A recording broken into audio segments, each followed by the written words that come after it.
Hey guys, I'm Russell Vane, and welcome to sadly a post recording of the episode of The Witcher 3: The Wild Hunt. So welcome back to another episode of this. This is a post recording of my facecam and commentary. The game is a pre-recording of the episode that I technically recorded. So the reason why I'm re-recording the audio or the commentary and the camera footage is the fact that I messed up when I was using the setting for recording my OBS stuff or for the facecam stuff separately. I was using, so this is recording similar to what I did back then with the Shadowplay stuff, and it was working perfectly normally, or I found like a way to at least make it work again for a little bit, but it didn't last long, and I just didn't, I wasn't satisfied with the performance that it was giving me, so I ended up just going back to OBS after this episode. So yeah, basically I tried it, failed because I was stupid enough to replace my things for a particular thing. But yeah, you can see I'm not playing really. I'm just letting it run through its stuff. But yeah, I'm checking the alchemy as I normally would to just see if there's anything to craft. But yeah, overall, I think that in the last episode we basically finished up a quest. A few other quests. I think we finished up doing the painting we got a painting for Big Game Hunter contract, and we also started a mission called the Knight's Tale. I think we're trying to finish the Knight's Tale mission here, to turn in this mission to the tree/the woodcutter guy before we move on to another thing, which is probably another quest related to I don't remember what the quest was. I think the quest was like Knight for Hire or something like that. I think that was what I aimed to do in this episode at the very least. I mean, I know what's gonna happen, and I know what's gonna happen in 2 episodes later because I recorded the 2 other episodes ahead of time. But yeah, otherwise this is pretty much me just running through it. Also, sorry for the cut in the middle of this video. If you do see this weird cut, that's because literally DOD 2.0 came out of nowhere and bothered the hell out of me. And I'm like bothered by that. Yeah, so of course I basically tried to fight the wolves off because why not, you know? But I think that ultimately I don't want to fight them too long. Because it was weird because these two races of dogs are like trying to fight each other. Yeah, I screwed up there. Yeah, I chose to like just move around that. I think that I was stupid enough to try fighting. It's kind of weird because of the fact that the wolves are a lot difficult, much more difficult to fight against, and the Barghists are okay. I think they're not too difficult. It seems like, but it seems like the wolves are the ones that take a lot more effort to just try and kill at the very least, I would say. But overall, ultimately, I would say that this episode wasn't really that much of an interesting one. I tried my best to like hold back doing a bunch of side quests that would force me to go into the next episode with it, or try to finish with it in the next episode. Yeah, that's my aim, to not like try and do at all, because I didn't want to go and like try anything like crazy at the same time. I know the next episode is episode 200, which is basically the 1 hour plus episode, and that's been recorded and filmed already. Just need to edit that and put it together and everything. But in general, yeah, that was why I wanted to hold back from doing any sort of like big side quests. I wanted to do something minor for this episode, but I think that A Knight's Tale already took a little bit of time to try to submit the thing to it. And so, yeah, that's why it took a bit more time to just try to not, or like it took a bit of my effort to not try to do something too big that wouldn't push it over into the next episode, because I wanted to have the 1 hour plus episode to be like filled with like actual main mission stuff, or main quest stuff, or just something that's like at least started on that episode and not having to continue over into a certain degree. Alright, we got here just in time. Woodcutter. Oh yeah, we needed to meditate till the morning. I'm starting to enjoy doing the thing being in the morning. Like, I enjoy the scenery in the morning more so than the nighttime, but that's only because it's like super dark sometimes, and I just become like a little bit bothered by it. You met the witch. You must have. What did you learn?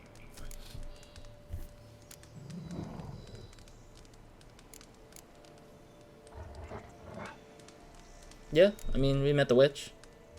I can lift the curse. I don't know. I don't even know what I say on by during that performing a time. ritual, making a sacrifice of her kerchief and Gareth's remains. But we gotta start at the right time. When the hour comes, I'll light 4 fires for the 4 winds, then begin the ritual. Fires? Then I shall be of use to you after all. Seems you need wood. Much of it. Chop as much as you can. I'll see to the rest.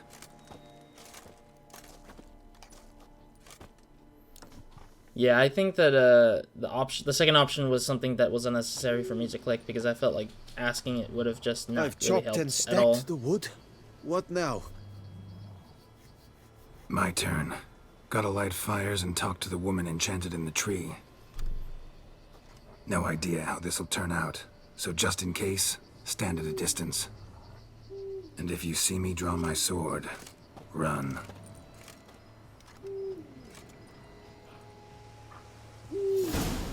I mean, at the same time, it's interesting to see that there's an option of either getting to fight or not. But yeah, I was like, I don't know, it was just kind of interesting. I was like, how do you light this thing on fire? Do we just like from the south, burn not a it word. up? From the east, no cry is heard. From the north, silence sighs. From the west, peer hollow eyes. Cease your vigil, dead he lies. I didn't know if it was a particular order we needed to burn it in, but I just did all of it without even caring about like what order I needed to do. But I'm glad it didn't really ruin anything. It was just, as long as you burn them, it's Hear fine. me, you who hide beneath this bark. The day of your freedom has come. Behold a kerchief, proof of your love for another.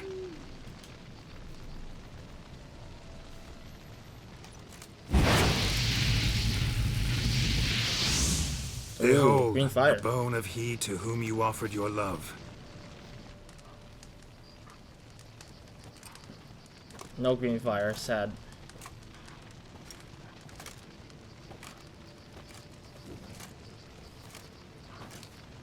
Gareth, my Is she coming out? Gareth. He shall Oh, there it never is. return. No, The ghost. he won't. Goose. Is his love for me gone? Did he stay true? Luckily, we Gareth watched. We remained talked to the faithful witch to the about end it, of his so days. we get to say he did remain. Yeah, so we get to say that instead. The time comes that I depart. I've waited too long. I've suffered too much. And now I wish to go. Farewell, lady. I thank you, stranger. And you, my knight. I thank you for speaking to me. For standing vigil at my feet.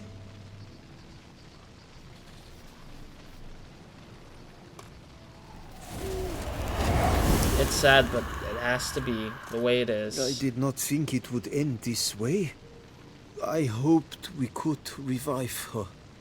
But I guess it was not to be. Yeah, I mean, the witch said so. There was like, there would no chance. I didn't choose. Yeah, I think I didn't choose the second one, but if I did, then I don't remember it, I guess.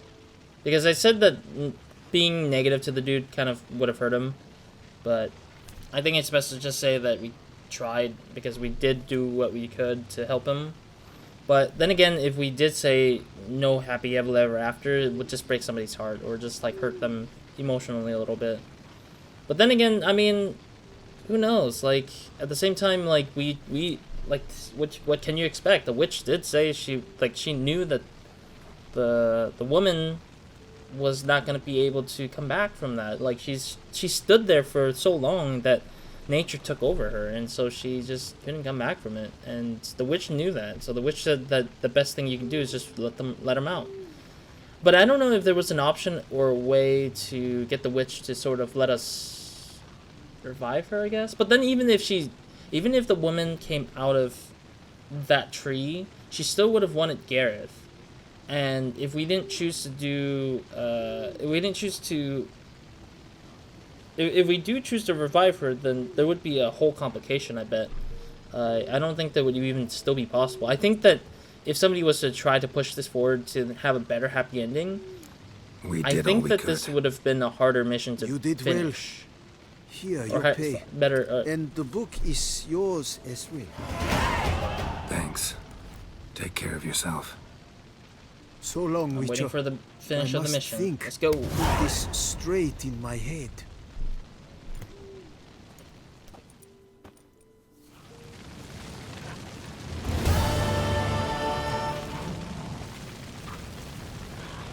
Josh! Alright, we finished it.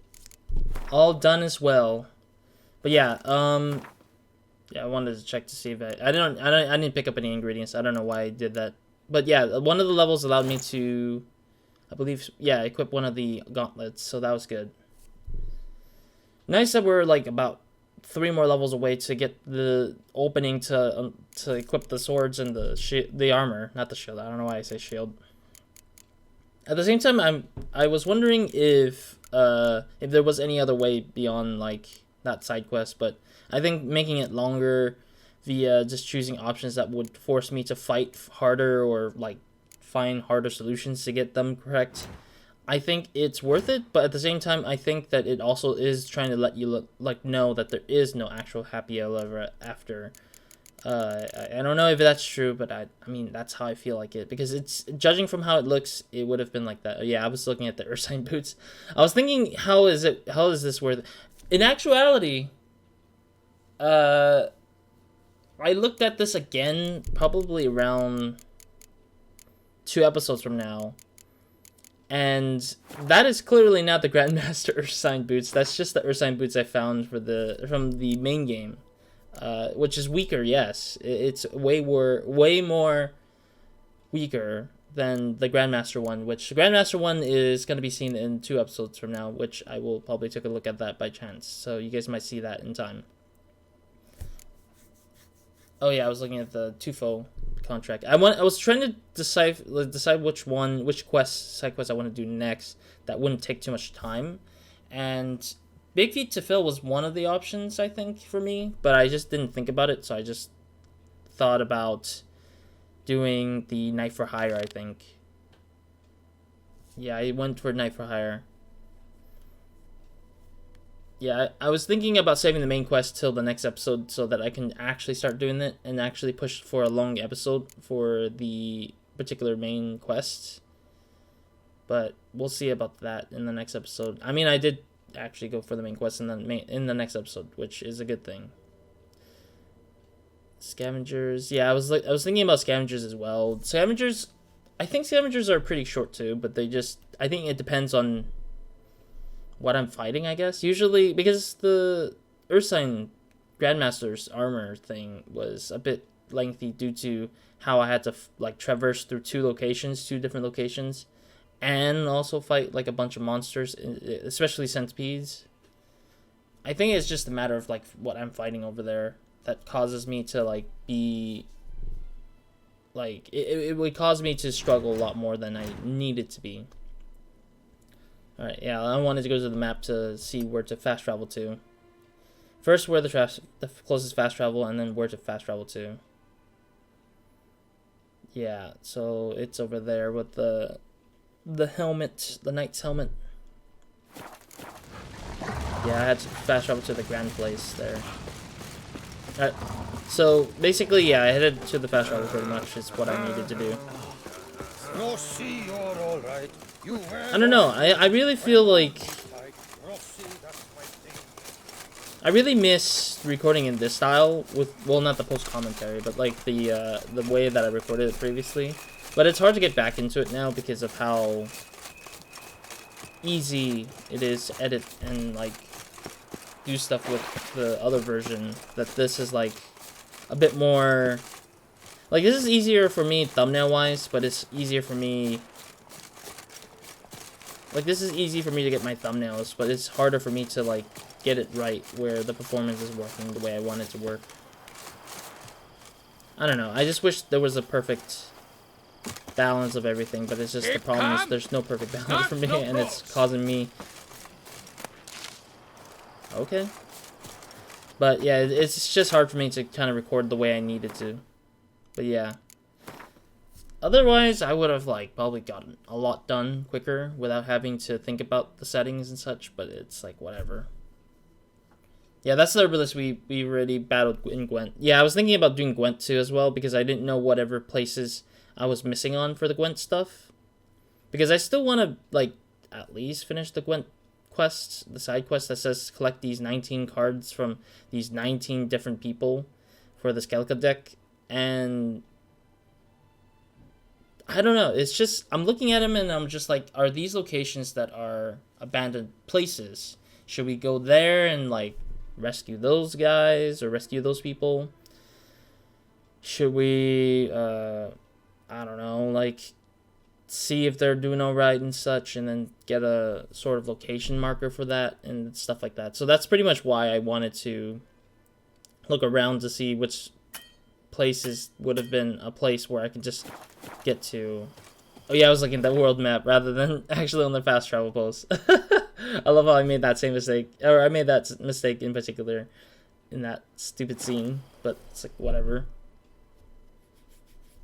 Alright, so we're fast traveling to the area near the Ducal Megal, I think it's pronounced. I can't pronounce it.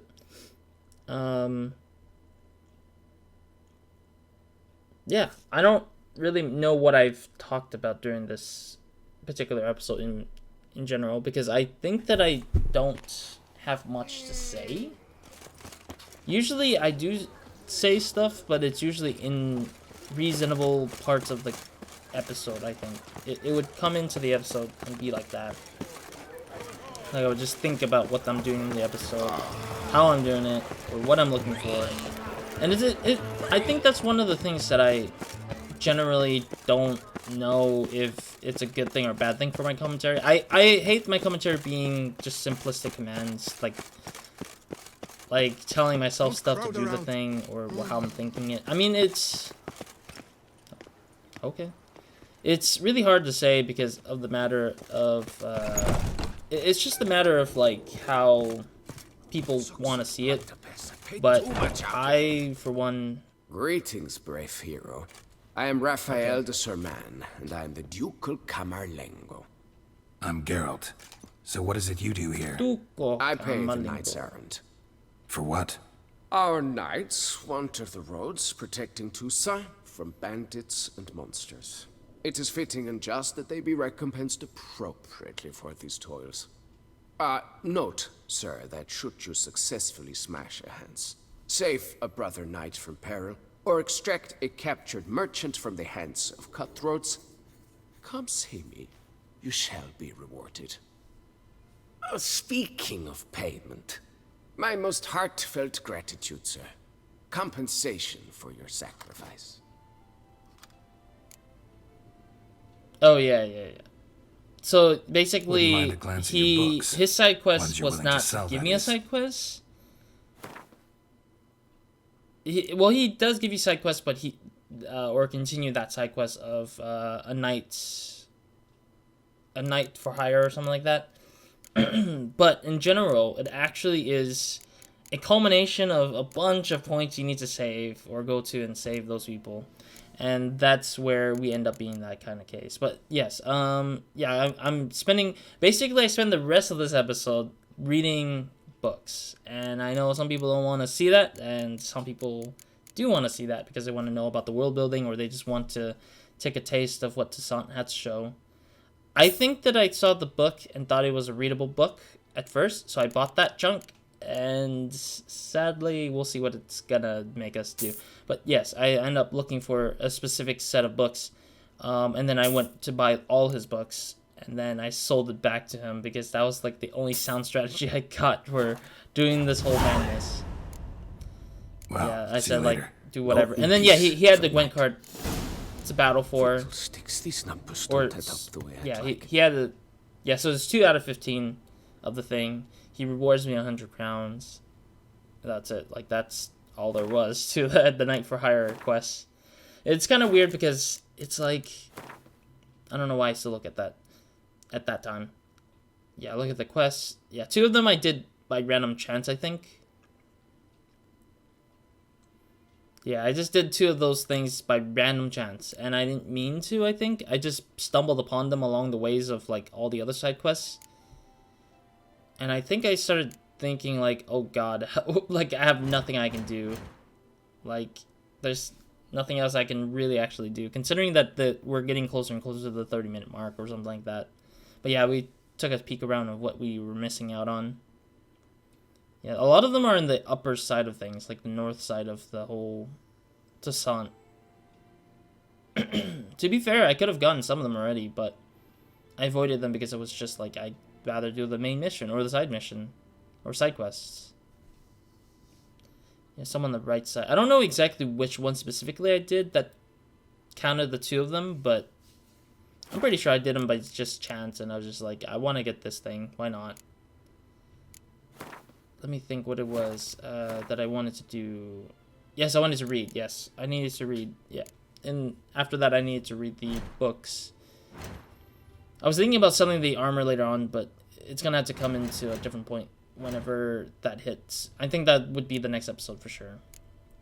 Yeah, I was trying to find where the books were at. I think I forgot where they were placed for some reason. Alright, let's look for the book.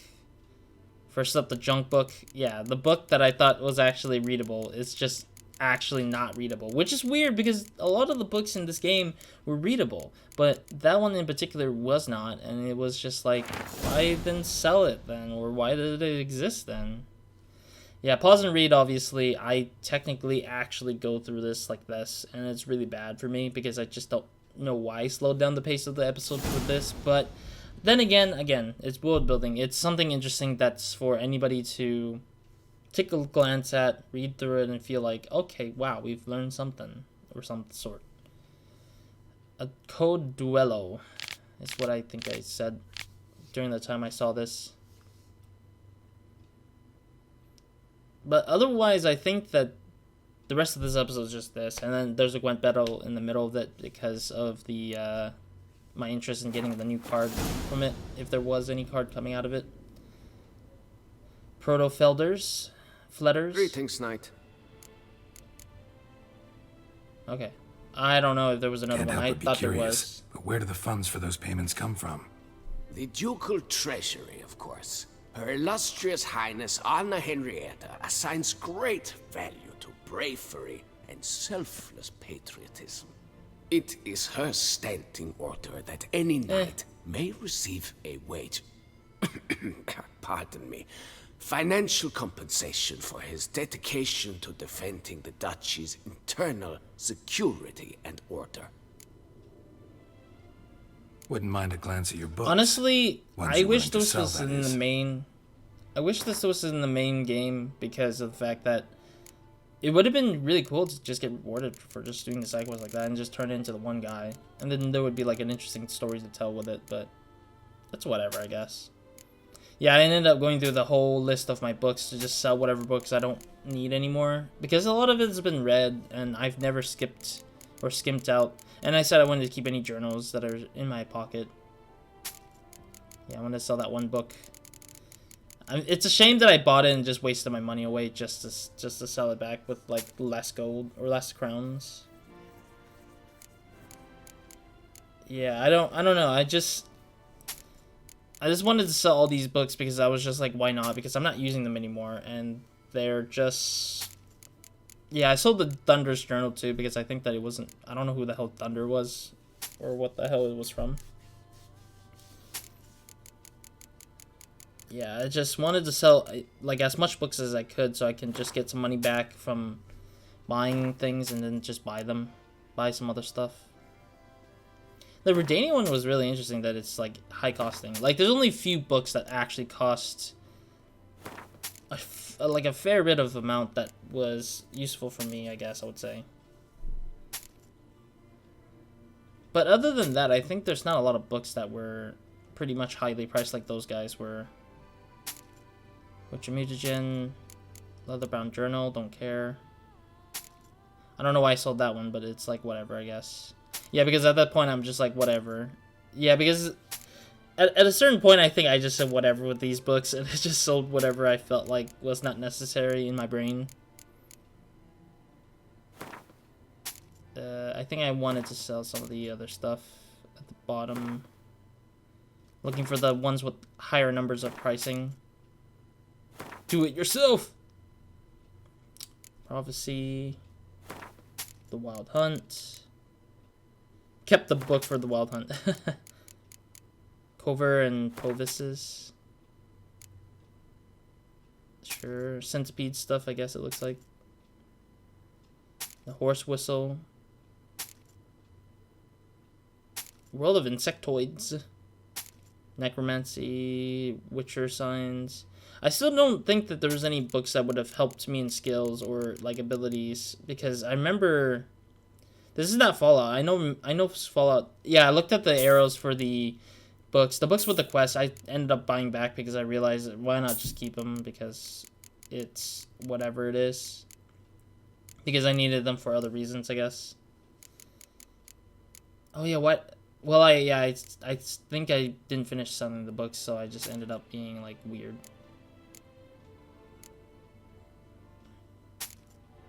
Yeah, I was about to get ahead of myself and just bought books after just like selling a bunch of them when I haven't finished selling all of them. Selling those back just because I don't want to read them anymore. Yeah, I accidentally sold the Tales and Fables by accident. It was really an unnecessary sell, but it was just accidental. But at the same time, we did do the quest already. We finished the quest for that book. But I was thinking, well, I'll just keep it for the quest, even though, or I'll keep it because it says it's a quest. But I'm pretty sure it'll probably like unmark itself, but I highly doubt it though. So whatever. Yeah, I think I ended up selling it or buying every book I haven't read yet because I was like, whatever. If only there was a library system in this thing, I would have probably took some time to just get through the reading and just kind of learn some new enemies, learn whatever new thing that comes up out of it, I guess. In general. But yeah, other than me doing this thing, I want to get back to the point where my commentary is pretty much on like the situation happening in the game, and I don't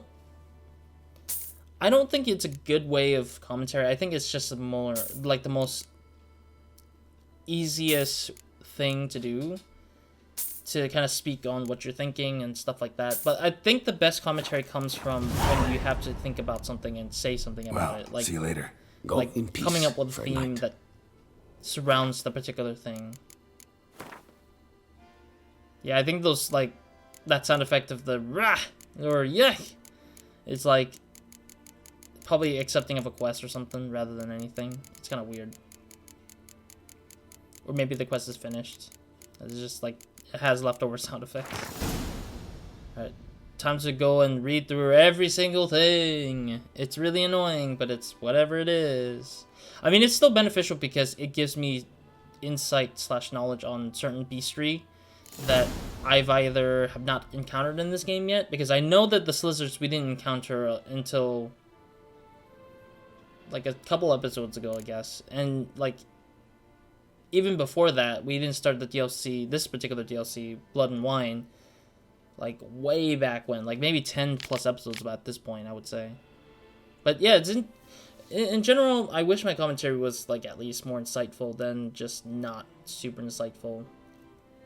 But I don't really know if there's a way to improve my commentary if I found more topics to talk about, because it's harder to when you're in the middle of playing your game and you're just like, I just want to speak while playing. And I've said this before too as well, like I want to treat this like a Twitch stream almost. Like I'm just streaming it, but I'm not streaming it. Instead, I'm recording it, and I'm just like, there's no real chat box nearby for me to respond to, but there's actually just me responding to comments as I go, or just doing the thing and playing the game that I enjoy, because I really enjoy playing the games I enjoy. Like, I really don't like this. Like, I don't really hate the fact that I'm doing it the way I'm doing it. I actually enjoy doing it the way I'm doing it. And like, even when I like come back or like just take a break and come back after a while, it's like I'll still stick with this method because it still works for me in a way that's not requiring me to put too much thinking into it. But then again, I don't know. People have their own preferences. People have their own sort of like thought process, and if people enjoy it, great. If not, then it's totally fine. I'm not gonna force you to go through it all, of course. I'm pretty sure you should, like, if anybody who's not interested could cut ahead with this reading for like far deeper in, like maybe a few episodes from now, maybe, or a few minutes from now, sorry, like maybe 3 minutes, maybe 3 to 4 minutes or something like that. I don't know. Like, I think some people might not enjoy this part where I'm just reading through the books. I think I took a glance on a lot of these, and they weren't really like too big of a deal, but they were just like tidbits of information. All right, welcome back. Yeah, it's kind of weird. I just yeah, the cut you might have seen just now was kind of weird, but I hope it didn't really. Well, I don't know if I synchronized this well, but it's gonna be hard for me because of the fact that GOG 2.0 literally cut the footage in half, or not in half at this point because we already passed 30 minutes. But it's like it cuts it at a certain part where I'm just like, I'm almost done. I'm just like, I gotta read through this book and then play a Gwent game with the Ducal, Carmalago. I think I can't even pronounce his name. Carmalago. We need to do a Gwent battle with him, and then we would end the episode there from that point onwards, so we don't have to continue this episode further. But I also took the extra leg to just get through this, so we could just get as far as we could for this episode, so that it wouldn't have to be a huge big deal at the very same time. So yeah, this was a longer one apparently to read through. 13 out of 22. Sucks to be me. It's like 9 more books at the very least, I think. But otherwise, to kind of end it off, like, I wish to get more, like, better insight for when I commentate, but at the same time... Oh yeah, I wanted to roll the entries in first. Shalmars, Whites. That's a weird name, though. Okay, that's all of them, I think. Yeah, I wanted to roll down the the bestiary entries first, because I wouldn't want to keep having them keep showing up constantly in one full succession. Okay, there we go. Natural born killers, Garcanes. But otherwise, yeah, I want to get better with my commentaries to provide insight versus just having to be simple commentary that's just doing the thing. Unless it's reading stuff like 25th Ward or this kind of thing where I read off passages of this, me, my Panther, and I would probably think that would be the only case where I would require myself to read simply and then give my thoughts after I finish reading them or something like that. But who knows? And I mean, previously I've talked about like some other stuff with it, but I don't remember exactly where or when I've spoken about some of these things where post-commentary wise, it's a bit different than how I would have done it when I'm playing like the game in general. So, yeah. Also, the reason why I'm also recording this with posts and trying to push this one out quickly is because episode 200 is a bit lengthier, and that at the same time it's also going to take some time to render all that stuff. So I wanted to get it at least going so that this thing could be done and like move on to episode 200 to edit and render out as well. So I'm doing this as early as possible to get it out of the way and like move on to do the other things I need to do, so I don't become delayed for the whole things I need to do up ahead of the recordings. So yeah. Kikimores. Truth and myths. Yeah, we fought the Kikimores like not long ago, like in the last episode, I believe. Unless those were not the Kikimores, then I might have mistaken it then. Alright, time to sell all those books back to this guy. Garcanes. Alps. That is all, sadly. Greetings, Knight. I think certain books also just upgrade. Wouldn't mind a glance at your... Yeah, I skipped the conversation there. I think that the books also can advance the information on the bestiary entries instead of just adding new ones. So they just like upgrade the certain ones. Yeah, I was also thinking about what to sell to this dude because I don't need to have some of these junk that I don't. Yeah, I saw the anti-garlic vampire garlic.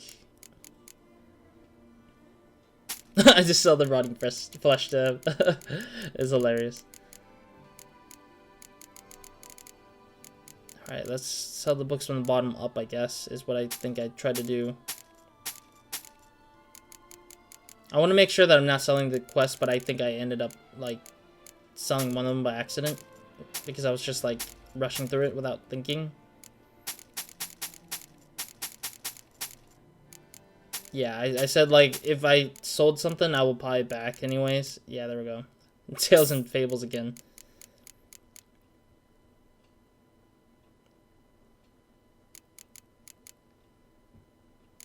Yeah, I wanted to double check to see what I haven't sold, or what I didn't sell yet at the very same... Oh, that's... Yeah, see, I was making stupid mistakes where I'm just buying or selling the stuff that was quest related. Which is stupid of me, so... It's like, whatever. Alright, cool. Now let's do the Gwent game that I was supposed to do. Well, see you later. Go in peace, fair knight. Or was I doing something else? I don't know why I'm checking. Okay, I wanted to go to the inventory. No? I don't remember what I did here at the same time. It was kind of weird for me. Yes, I paid too much out again. Greetings, Knight. There we go. I don't know. I think I was trying to do something else, and my brain was flipping myself to do something in the main menu. But yeah, let's do the Gwent game, so we can end this episode. Wouldn't happen to play Gwent, would you? So we can end this episode once and for all. But otherwise, that's pretty much where the last parts of this episode was going to. Yeah, so I went with the 30, so that the 30 coins being the normal be how it goes for me. Alright, so yeah, we got the Ermion and everything. Cirrus. I like how we have the brother and sister duel. I think I got rid of all day, or clear weather, I think, because I didn't think I needed that, because not a lot of people use the weather cards in a weird way, but it's whatever it is. Yeah, so we're gonna take out the brother and sister, Cirrus and Hjalmar. I think I took a chance to look back on what Hjalmar looks like for a second there, but... Oh no, never mind. That was something else. Never mind. Yeah, I wanted to put all the leader cards to kind of, like, get ahead a little bit for the first game, the first round of the game.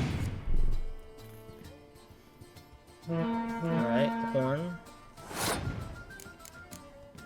Well, we gotta use Ermion. There's no... We have no, like, beast character in, like, hand, so...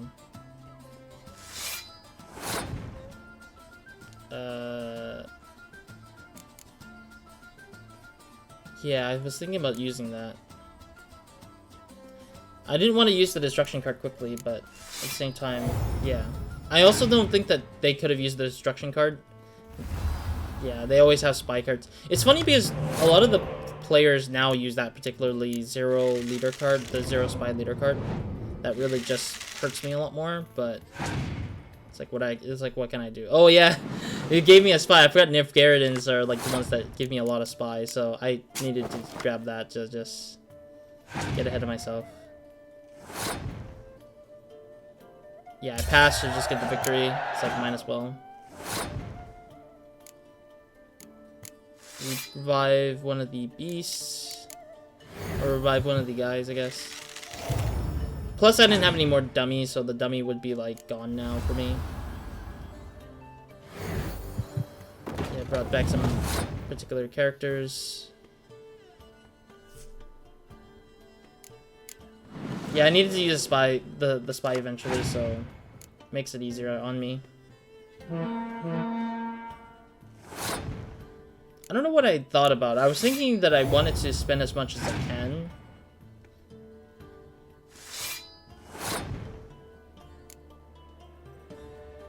Yeah, I was thinking about using the horn on the top because there was more cards on the top. Oh yeah, the thing... I'm glad I saved the 7, at least, I would say. Because that's what I did. And then I lowered the number a little bit, which is nice. I think he was trying to save that one card, leader card, for another round, just in case, but... Oh, yeah, he didn't end up... I'm glad I didn't destroy the freaking spy card earlier on, I guess. That's what I said to myself, I think. Wait! He just gave up. I forgot about that. He gave up right after that. I only beat him by 1 point. Fiddlesticks, these numbers don't add up the way I The weird part is that he doesn't have any cards to give me, though. That's the worst part of it all. He just gave me a gold nugget, and I was just like... What? Yeah, it didn't give me an extra point to the collect all cards, missing cards in the Skellige deck.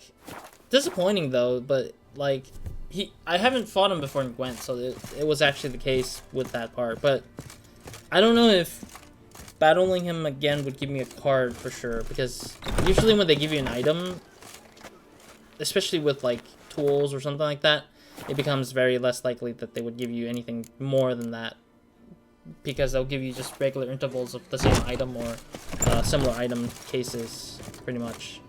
Which is disappointing. I just felt like it was very, very disappointing. paid too much out again. Alright, so I'm ending the episode here, I think. I believe is where I started ending the episode. So, yeah. Thank you guys for watching. Hope you guys in the next episode or nobody minds. Hope you guys have a great, amazing day. Good night whenever watching this. I just ended up saving. Yeah, in the next episode, we'll be making ourselves into the episode 200, where it's going to be a 1 hour long episode. I am a post-recording character of myself, basically, and so I know what's ahead, and I know what's to be expected for the next 2 episodes, technically. Yeah, I mean, what else is there to expect? I don't know. We're going to try to push this game further away. In the next episode, we're going to go do the main mission, look for the main mission area, and just do the main mission there. And hopefully we'll find more Gwent people, hopefully soon, so we can get that number closer to 19. And what else is there? I think that's primarily it in terms of what I was thinking about saying in this episode for the ending here. I think that there was a lengthier part of me talking about something else entirely, but usually I just forget. I'm just like, whatever. In this case of scenario. But otherwise, I will try my best to complete this game as much as I can, or as fast as I can. I know that Witcher is, like, hitting that 200 episode will be really fantastic. And that it shows that, like, this is the first series to actually touch on episode 200. So it's going to be interesting to see how that takes me. How far that takes me in terms of the whole game itself. Yeah, I mean, after we're done with the main mission, we'll probably do more side missions, obviously, and then or side quests, and then we'll probably do whatever we can to just sort of, like, make sure that the game would be completed with majority of the side quests done, and all the main quests is done. So that's pretty much the end game goal for this particular DLC and for this game once and for all. And then, of course, after that, it's other games that I will play, but don't know if it's going to be big, like Witcher 3, like if I'm aiming for those kind of games, or if I just should aim for more smaller things for the time being still, but who knows. Other than that, thank you guys for watching again, and thank you guys for listening, tuning in, and or enjoying the Witcher series as I'm going through them. And other than that, that's it for me in this episode. So, Roz, out.